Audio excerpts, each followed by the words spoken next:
नमस्कार विद्यार्थी मित्रांनो, शिक्षण प्रसारक मंडळ वनी द्वारा संचालित लोकमान्य टिळक कनिष्ठ महाविद्यालय वनी व शिक्षण प्रसारक मंडळ कनिष्ठ महाविद्यालय वनी यांच्या संयुक्त विद्यमाने आयोजित ऑनलाईन वर्गात मी आनंद श्रीपाद नार्लावार विषय राज्यशास्त्र करिता पुनश्च आपले एकदा स्वागत करीत आहोत। विद्यार्थी मित्रांनो, आपण या पूर्वीच्या तासिकेमध्ये भारत आणि जग या प्रकरणाचा अभ्यास करत असताना भारताचे आफ्रिका खंडातील देशांसोबत कसे संबंध आहेत याची माहिती आपण या तासिकेमध्ये पाहिलेली आहे।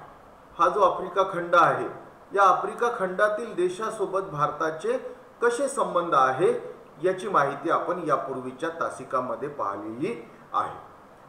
या तासिकेमध्ये विद्यार्थी मित्रांनो, आपण हिंदी महासागर क्षेत्र, कोणतं क्षेत्र? हिंदी महासागर क्षेत्र। हा आहे हिंदी महासागर। हा जो पूर्ण दिसत आहे, हा आफ्रिका खंडापासून तर भारतापर्यंत आणि ऑस्ट्रेलिया खंडापासून तर भारतापर्यंत जो समुद्र दिसतो आहे आपल्याला, तो आहे हिंदी महासागर। या हिंदी महासागर क्षेत्रात भारताचं स्थान हे अतिशय महत्त्वपूर्ण असलेलं आपल्याला दिसून येते। कारण त्या ठिकाणी लक्षात घ्या विद्यार्थी मित्रांनो, हा जर नकाशा आपण पाहिला तर आपल्या लक्षात येईल की ऑस्ट्रेलिया पासूनचं भारताचं अंतर आणि साऊथ आफ्रिकेपासूनचं भारताचं अंतर हे मध्यवर्ती ठिकाण असलेलं आपल्याला दिसून येते आणि त्यामुळे भारताचं स्थान हे या हिंदी महासागरात मध्यवर्ती असलेलं आपल्याला दिसून येते आणि त्यामुळे हिंदी महासागरात भारताचं स्थान हे सामरिक स्थान असलेलं आपल्याला दिसून येते। म्हणजे याचाच अर्थ विद्यार्थी मित्रांनो, हिंदी महासागरातून जर एखाद्या देशाला आपली वाहतूक चालवायची असेल, जलवाहतूक जर करायची असेल, तर त्याला भारताशी आपले संबंध चांगले ठेवणे गरजेचे आहे।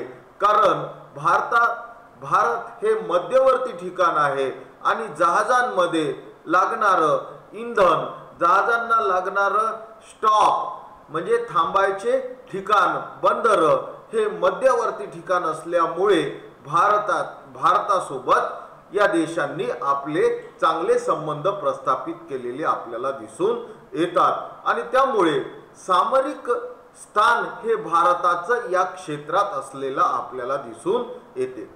सामरिक स्थानामध्ये केवळ मध्यवर्ती भूमिका भारताची आहे असे नाही, तर युद्धनीतीबाबत सुद्धा भारत हे ठिकाण हे या हिंदी महासागरामध्ये मध्यवर्ती ठिकाण असलेलं आपल्याला दिसून येते आणि त्यामुळे हिंदी महासागर क्षेत्रात भारताचं स्थान हे अतिशय महत्त्वपूर्ण असलेलं आपल्याला दिसून येते। त्याचीच माहिती आपल्याला या तासिकेमध्ये पाहायची आहे। हिंदी महासागर हा जगातील सर्वात जास्त वावर म्हणजे या हिंदी महासागर क्षेत्रात जास्तीत जास्त जलवाहतूक होत असताना आपल्याला दिसून येते। या हिंदी महासागरामध्ये मोठ्या प्रमाणात जहाजांची वाहतूक असलेली वावर म्हणजे वास्तव्य। हिंदी महासागर हा जगातील सर्वात जास्त वावर असलेला आणि महत्त्वाचा सागरी वाहतुकीचा मार्ग आहे। म्हणजे जगातील बहुतांश वाहतूक, सागरी वाहतूक ही कोणत्या महासागरातून होताना आपल्याला दिसून येते?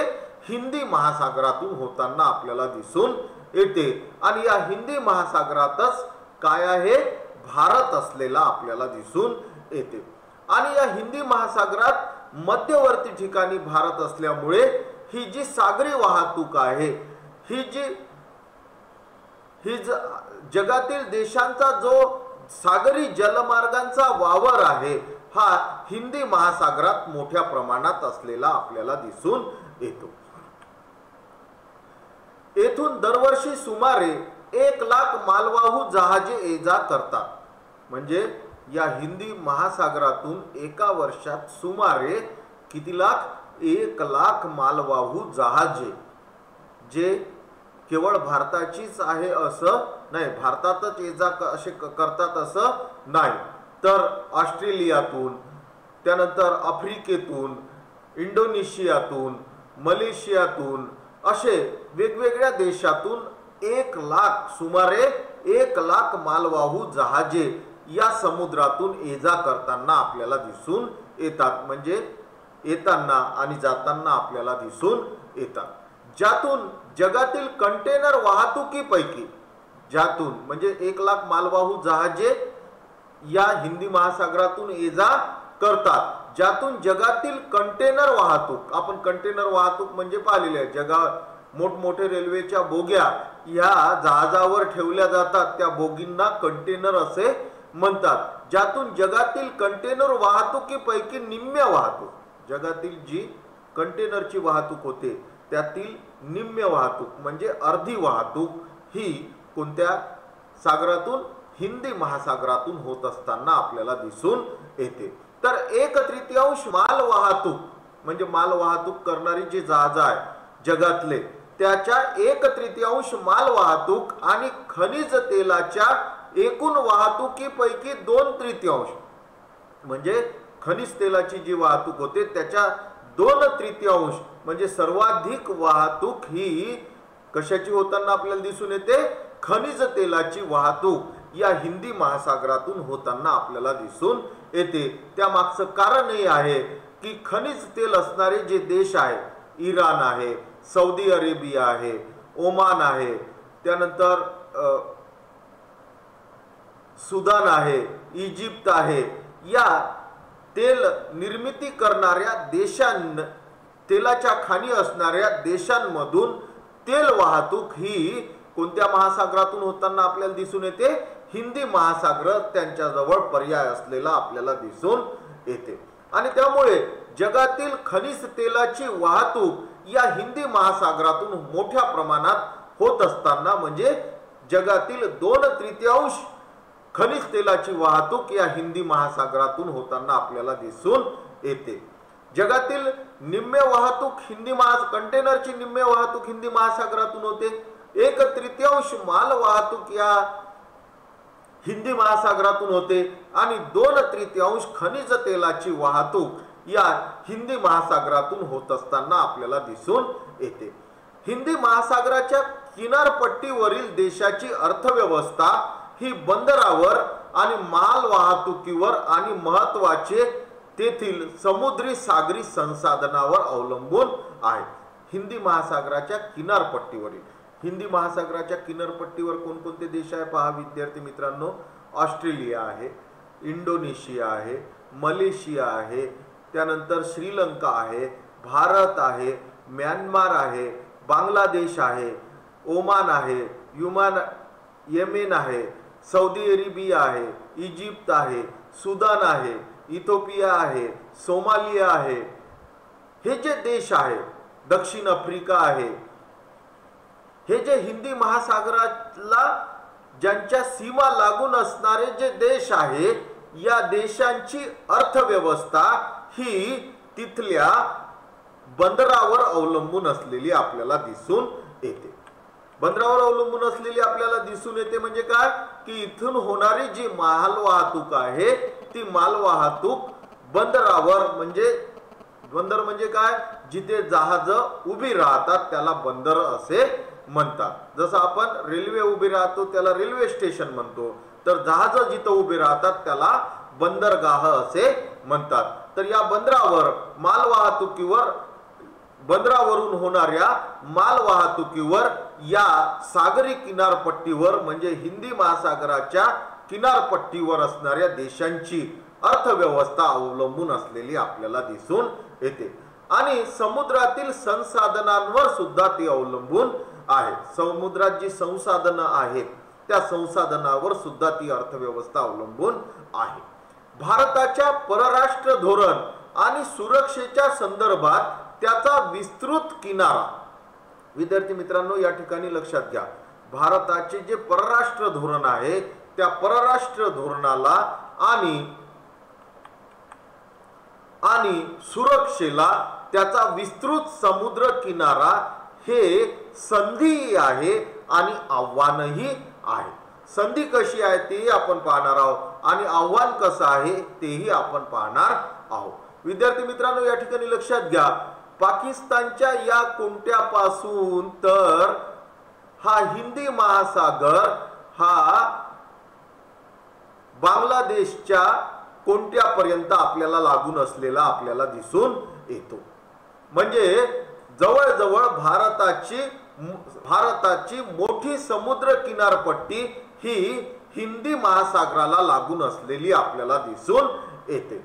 आणि त्यामुळे हिंदी महासागर हे भारताच्या दृष्टीनं ही काय आहे, आपल्यासाठी एक संधी आहे. हा मोठा समुद्र किनारा आम्हाला मोठ्या प्रमाणात अर्थ सहाय्य करत असताना आपल्याला दिसून येतो. म्हणजे या भारताच्या किनारपट्टीवर असणारे जे बंदर आहेत, त्या बंदराच्या माध्यमातून जी माल वाहतूक होते, त्या माल वाहतुकीच्या माध्यमातून भारताला मोठ्या प्रमाणात अर्थ निर्मिती भारतात होत असताना आपल्याला दिसून येते. आणि परराष्ट्र धोरण आखताना सुद्धा हा समुद्र किनारा आम्हाला महत्त्वपूर्ण भूमिका बजावत असताना आपल्याला दिसून येतो. म्हणजेच हा समुद्र किनारा आमच्यासाठी काय आहे, संधी आहे आणि आव्हानही असलेला आपल्याला दिसून येते. आव्हान काय आहे आणि संधी काय आहे ते आपण या ठिकाणी पाहणार आहोत. पहिले आपण पाहू की भारतासाठी ही संधी कशी आहे. भारताचा समुद्र किनारा सुमारे 7500 किलोमीटरचा लांबीचा आहे.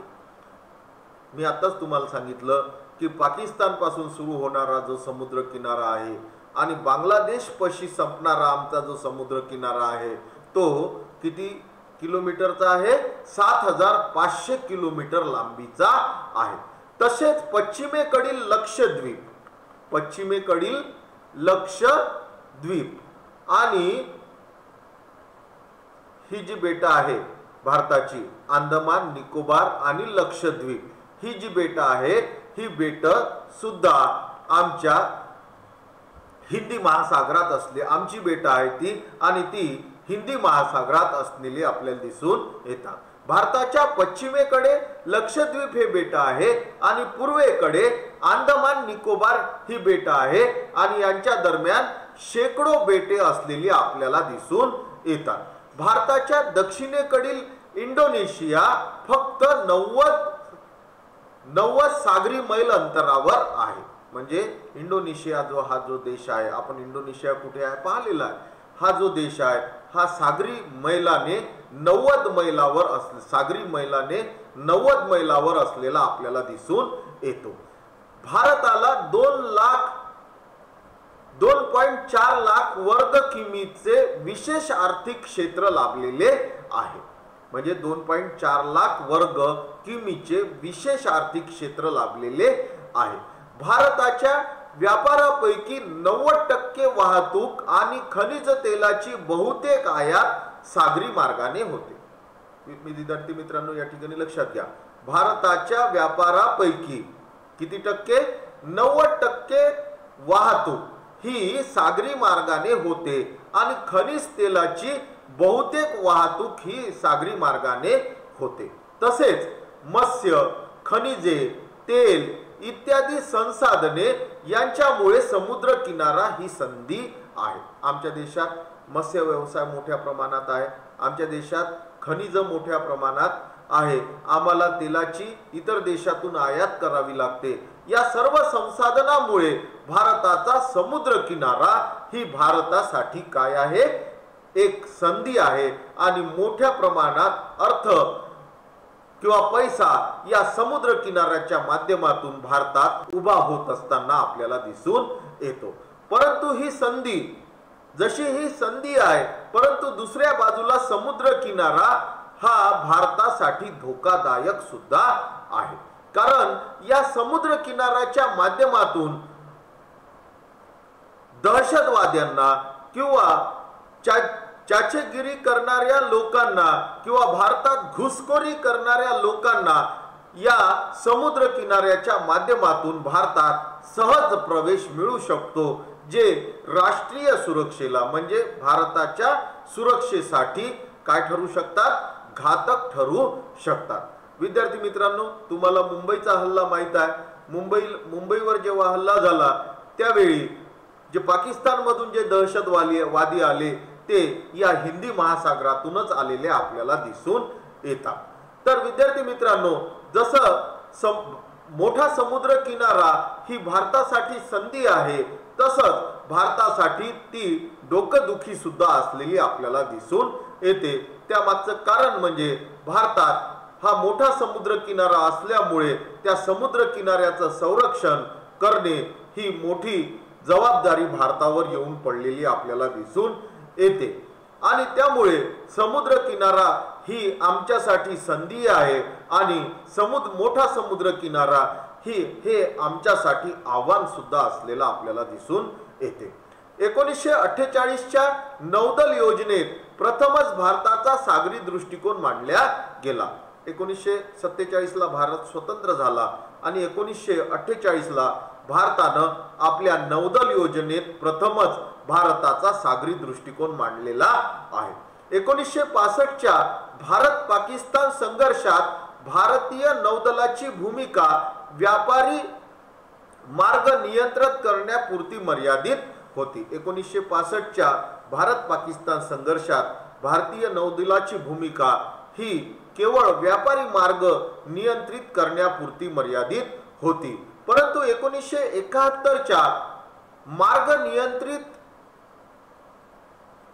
1971च्या युद्धात भारतीय नौदलाने प्रथमच महत्वाची भूमिका बजावली. 1971चं युद्ध सुद्धा कोणासोबत झालेलं आहे? पाकिस्तान सोबत झालेलं आहे. या पाकिस्तान सोबतच्या युद्धात भारतीय नौदलाने अतिशय महत्वाची भूमिका बजावलेली आपल्याला दिसून येते. भारतीय नौदलाच्या सागरी रणनीतीमध्ये परराष्ट्र धोरणाला पाठबळ पुरवण्यासाठी शक्ती प्रदर्शन करण्याची गरज अधोरेखित केलेली आहे. भारतीय नौदलाला सागरी रणनीतीमध्ये आपलं परराष्ट्र धोरण मजबूत व्हावं यासाठी नौदलानं सागरामध्ये काय केलं पाहिजे? शक्ती प्रदर्शन केलं पाहिजे. ही गरज आज अधोरेखित करण्यात आलेली आहे. 7500 किमीचा समुद्र किनारा आणि 14,500 किमीचे वापरू शकता येतील असे जलमार्ग आणि हिंदी महासागरातील सामरिक स्थान, मध्यवर्ती स्थान. भारताला 7500 किलोमीटरचा समुद्र किनारा आहे आणि केवळ 7500 किलोमीटरचा समुद्र किनारा आहे असं नाही, तर 14,500 किलोमीटरचे सागरी जलमार्ग भारताजवळ असलेले आपल्याला दिसून येतात. आणि त्यामुळे हिंदी महासागरात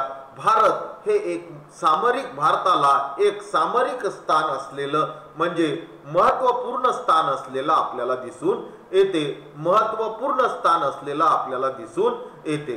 याचा उपयोग करण्यासाठी या सामरिक स्थानाचा म्हणजे मध्यवर्ती स्थानाचा, महत्त्वपूर्ण स्थानाचा उपयोग करण्यासाठी भारताने सागरमाला ही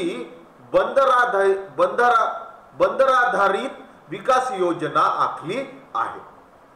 विद्यार्थी मित्रांनो, या ठिकाणी लक्षात घ्या, सागरमाला हा भारताचा एक मोठा उपक्रम असलेला आपल्याला दिसून येतो. या सागरमाला या उपक्रमाअंतर्गत भारताची जी बंदरं आहेत, जी महत्त्वपूर्ण बंदरं आहेत, मुंबई आहे, गोवा आहे, पणजी आहे, त्यानंतर विशाखापट्टणम आहे, ही जी मोठमोठाली बंदरं आपल्या भारतात आहे, त्या मोठ्या बंदरांचा विकास हे सागरमाला या योजनेअंतर्गत करण्यात येणार आहे. त्या बंदराच्या विकासाच्या जी योजना भारत सरकारने आखलेली आहे त्याला सागरमाला असे म्हणतात. सागरमाला याचा अर्थ काय? तर सागरातील जी बंदरं आहे त्या बंदरांना जोडण्याचं काम या सागरमाला उपक्रमाअंतर्गत करण्यात येणार आहे. जोडण्याचं काम करण्यात येणार आहे म्हणजे काय करण्यात येणार आहे? तर एक बंदर दुसऱ्या बंदराला सागरी मार्गाने जोडण्यात येणार आहे आणि त्यामुळे बंदरांचा विकास होणार आहे आणि भारताच्या बंदरांचा विकास होऊन त्या ठिकाणी मोठ्या प्रमाणात अर्थसामुग्री आपल्याला मिळणार आहे. त्यासाठी बंदरांचा विकास करण्यासाठी भारत सरकारने कोणती सागरमाला ही योजना आखलेली आहे आणि त्याला पूरक अशी भारतमाला ही योजना देखील आखलेली आहे। सागरमाला योजनेअंतर्गत हिंदी महासागरात असणाऱ्या बंदरांना जोडण्याचं काम करण्यात येणार आहे। तर भारतमाला या योजनेअंतर्गत भारतातून जे रस्ते जातात, जे एका बंदरातून दुसऱ्या बंदराला जोडतात, त्या रस्त्यांचा विकास करण्याचं काम या भारतमाला या योजनेअंतर्गत करण्यात येणार आहे। आणि त्यामुळे सागरमाला आणि भारतमाला, सागरमाला योजनेअंतर्गत कशाचा विकास करण्यात येणार आहे? भारतातील बंदरांचा विकास करण्यात येणार आहे। आणि भारतमाला या योजनेअंतर्गत काय करण्यात येणार आहे? भारतातील बंदरांना जोडणाऱ्या रस्त्यांचा विकास करण्यात येणार आहे। ही योजना ही भारत सरकारने आखलेली आहे। भारतमाला या योजनेत रस्त्यांचा व्यापक विकास आणि ते बंदरांना जोडणे अभिप्रेत आहे। म्हणजे मुंबई पासून विशाखापट्टणम हे जे बंदर आहे त्याला जोडणारा जो रस्ता आहे त्या रस्त्यांचा विकास या ठिकाणी केला जाणार आहे। विद्यार्थी मित्रांनो, भारतात अनेक बंदरगाह आहे आणि या अनेक बंदरगाहांना रस्त्याने जोडण्याचं काम या भारतमाला या योजनेअंतर्गत करण्यात येणार आहे।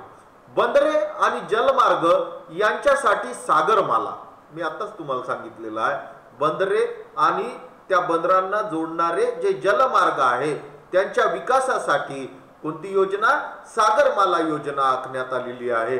आणि दोन बंदरांना रस्त्याच्या माध्यमातून जोडण्यासाठी भारतमाला ही योजना आखण्यात आलेली आहे। शीतयुद्धाच्या काळात भारताचे परराष्ट्र धोरण 3 तत्वाभोवती आखले गेले होते। शीतयुद्धाच्या काळात म्हणजे 1947 ते 1990 या काळामध्ये भारताचं जे परराष्ट्र धोरण आहे ते धोरण, आता या पॅरेग्राफ मध्ये विद्यार्थी मित्रांनो आतापर्यंत आपण भारताच्या परराष्ट्र धोरणाचा जो अभ्यास केला त्याचा सारांश या ठिकाणी या पॅरेग्राफ मध्ये घेतलेला आहे। शीतयुद्धाच्या काळात म्हणजे 1947 ते 1990 चा काळ, या काळात भारताचं जे परराष्ट्र धोरण होतं ते मुख्यत्वे 3 मुद्द्याभोवती फिरत असताना आपल्याला दिसून येतं। एक, आंतरराष्ट्रीय व्यवस्थेत अलिप्ततावाद म्हणजे 2 महाशक्तींपासून दूर राहणे आणि स्वतःचा विकास साध्य करणे, स्वतःचं वैयक्तिक मत मांडणे, हा पहिलं भारताच्या परराष्ट्र धोरणाचं हे पहिलं तत्व असलं आपल्याला दिसून येते। त्यानंतर अंतर्गत क्षेत्रात स्वायत्तता म्हणजे अंतर्गत क्षेत्रात स्वायत्तता, पहिलं होतं अलिप्ततावाद, दुसरं होतं की आमच्या अंतर्गत क्षेत्रात कोणीही हस्तक्षेप करणार नाही, आम्ही अंतर्गत क्षेत्रात कसं असू, स्वायत्त असू। आणि विकसनशील राष्ट्रांबाबत एकता, जे विकसनशील राष्ट्र आहे म्हणजे भारताच्या बरोबरीने विकास करणारे राष्ट्र आहे त्या राष्ट्रांबरोबर आम्ही आपले चांगले संबंध प्रस्थापित करू। म्हणजे पहिलं धोरण आम्ही ऐकलं अलिप्ततावाद, दुसरं धोरण आम्ही ऐकलं स्वायत्तता आणि तिसरं धोरण आम्ही ऐकलं ते विकासशील देशांची एकता। या 3 तत्वाभोवती 1947 ते 1990 म्हणजे शीतयुद्धाच्या काळातील भारताचं परराष्ट्र धोरण फिरत असलेलं आपल्याला दिसून येते। परंतु 1991 नंतर मात्र भारताच्या जागतिक दृष्टिकोनात बदल झाला। म्हणजे 1991 नंतर भारताच्या कोणत्या धोरणात? जागतिक धोरणात म्हणजे भारताच्या परराष्ट्र धोरणात बदल झालेला आपल्याला दिसून येतो। आर्थिक उदारीकरणाच्या धोरणाद्वारे भारताची अर्थव्यवस्था खुली करण्यात आली। जागतिक उदारीकरणाच्या किंवा आर्थिक उदारीकरणाच्या धोरणाखाली भारताची अर्थव्यवस्था काय करण्यात आली? खुली करण्यात आली। म्हणजे इतर देशांना भारतात व्यापार करायला सवलती देण्यात आल्या। कोणत्या वर्षानंतर? 1991 नंतर म्हणजे शीतयुद्धोत्तर कालखंडानंतर। वास्तववादी दृष्टिकोनावर आधारित राष्ट्रहिताच्या चौकटीत भारताने वेगवेगळ्या देशांशी संबंध आखण्यास सुरुवात केली। या ठिकाणी विद्यार्थी मित्रांनो लक्षात घ्या, की अर्थव्यवस्था खुली करण्यात आली आणि वास्तववादी दृष्टिकोन आखण्यात आला. केवळ आशिया खंडातील देशांशी मैत्री करून चालणार नाही, तर जगातील सर्व देशांशी मैत्रीपूर्ण संबंध निर्माण करणे आणि राष्ट्रहित जोपासणे या दृष्टिकोनावर भारतानं भर दिलेला आहे. कोणत्या नंतर? 1991 नंतर. शीतयुद्धाच्या काळात भारताकडे एक गरीब विकसनशील राष्ट्र म्हणून बघितले जात असे. 1990च्या दशकात भारत आर्थिक आणि तंत्रज्ञानाच्या क्षेत्रात एक सक्षम राष्ट्र म्हणून समोर आले. शीतयुद्धाच्या काळात भारत एक गरीब आणि विकसनशील राष्ट्र म्हणून त्याच्याकडे जगातली राष्ट्र बघत असायची. परंतु 1990 नंतर मात्र भारताची आर्थिक प्रगती पाहून, भारताचा तंत्रज्ञानातील विकास पाहून, भारतातील औद्योगिक क्षेत्राचा विकास पाहून भारत एक सक्षम राष्ट्र म्हणून आज पुढे आलेला आपल्याला दिसून येते. आणि जगात ज्या 4 महत्त्वपूर्ण सत्ता आहेत त्या 4 महत्त्वपूर्ण सत्तांमध्ये भारत ही सुद्धा एक महत्त्वपूर्ण सत्ता आहे. हे आपण या प्रकरणामध्ये अभ्यासलेलं आहे. आज भारताचा जागतिक राजकारणात सक्रिय सहभाग असलेला आपल्याला दिसून येतो.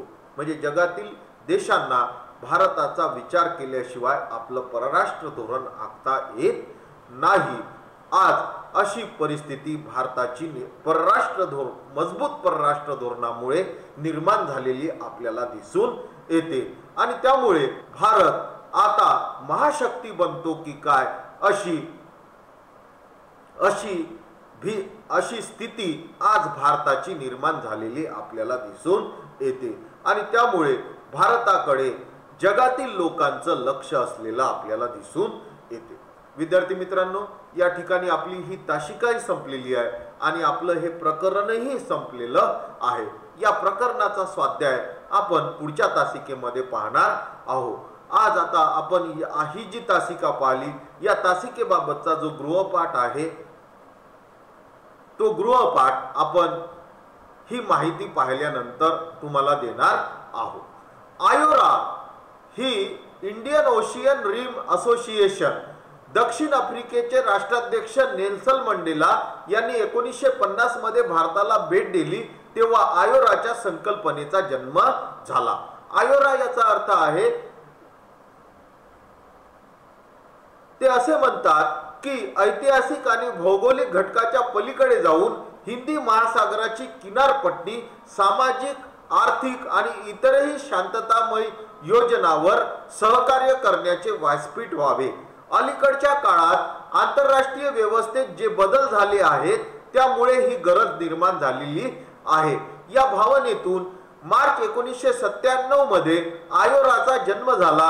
आज या संघटनेत 22 सदस्य आहेत आणि 9 संवाद भागीदार आहेत. हिंदी महासागर क्षेत्राचा आणि सभासद देशांचा शाश्वत आणि संतुलित विकास करणे आणि क्षेत्रीय विकासासाठी सामूहिक व्यासपीठ तयार करणे ही आयोराची मुख्य उद्दिष्टे असलेली आपल्याला दिसून येतात. दक्षिण आफ्रिकेचे राष्ट्राध्यक्ष नेल्सन मंडेला यांनी 1995 मध्ये भारताला भेट दिली आणि दक्षिण आफ्रिकेतील काही देश आणि भारत यांनी मिळून आयोरा नावाची ही संघटना स्थापन केलेली आहे. आणि या आयोरा संघटनेचा मुख्य उद्देश आहे हिंदी महासागर क्षेत्रातील किनारपट्टीच्या देशांचा विकास घडवून आणणे. यासाठी ही आयोरा नावाची संघटना तयार करण्यात आलेली आहे. विद्यार्थी मित्रांनो, हे करा, तुमच्यासाठी हे करायला सांगितलेलं आहे. खालील दिलेल्या नकाशाचा अभ्यास करून तुम्ही हिंदी महासागरातील भारतातील द्वीपकल्पाचे स्थान पाहाल तेव्हा भारतासाठी त्याचे असलेले महत्त्व तुमच्या लक्षात येईल. या नकाशाचे आधारे वर्गात हिंदी महासागराचे महत्त्व यावर चर्चा करा. विद्यार्थी मित्रांनो, हा तुमच्यासाठी स्वाध्याय आहे. हा नकाशा तुम्हाला उलटा दिलेला आहे. आरशात जर तुम्ही हा नकाशा पाहिला तर तो नकाशा सरळ होईल आणि त्या सरळ झालेल्या नकाशावर तुम्हाला अभ्यास करायचा आहे. हिंदी महासागरात असणारे भारताचे स्थान यावर तुम्हाला चर्चा करायची आहे। या ठिकाणी विद्यार्थी मित्रांनो आपली ही तासिका संपलेली आहे। या तासिकेचा जो गृहपाठ आहे तो गृहपाठ तुम्ही लिहिला पाहिजे आणि तो तुम्ही सोडवला सुद्धा पाहिजे। त्यामध्ये पहिला प्रश्न आहे सामरिक भूमिका म्हणजे काय किंवा सामरिक स्थान म्हणजे काय। त्यानंतर गृहपाठाचा दुसरा प्रश्न आहे सागरमाला योजना कशासाठी आखण्यात आली। सागरमाला योजना कशासाठी आखण्यात आली। भारतमाला योजनेत कशाचा विकास होणार आहे। भारतमाला योजनेत कशाचा विकास होणार आहे। त्यानंतर हिंदी महासागर क्षेत्रातील भारताचे महत्त्व लिहा। हिंदी महासागर क्षेत्रातील भारताचे महत्त्व लिहा। विद्यार्थी मित्रांनो हा थोडा दीर्घोत्तरी प्रश्न आहे, तेव्हा हा प्रश्न तुम्ही सोडवला पाहिजे जो या प्रकरणाच्या शेवटी सुद्धा दिलेला आहे। त्यानंतर आयोराची निर्मिती कशासाठी करण्यात आली। आयोराची निर्मिती कशासाठी करण्यात आली। धन्यवाद विद्यार्थी मित्रांनो, या ठिकाणी आपली ही तासिका संपलेली आहे। या तासिकेबाबत कोणतीही अडचण असल्यास तुम्ही माझ्या वैयक्तिक मोबाईल नंबरवर संपर्क साधू शकता। माझा वैयक्तिक मोबाईल नंबर आहे 9922778804। धन्यवाद विद्यार्थी मित्रांनो, घरी राहा, सुरक्षित राहा, कोरोनापासून दूर राहा। धन्यवाद।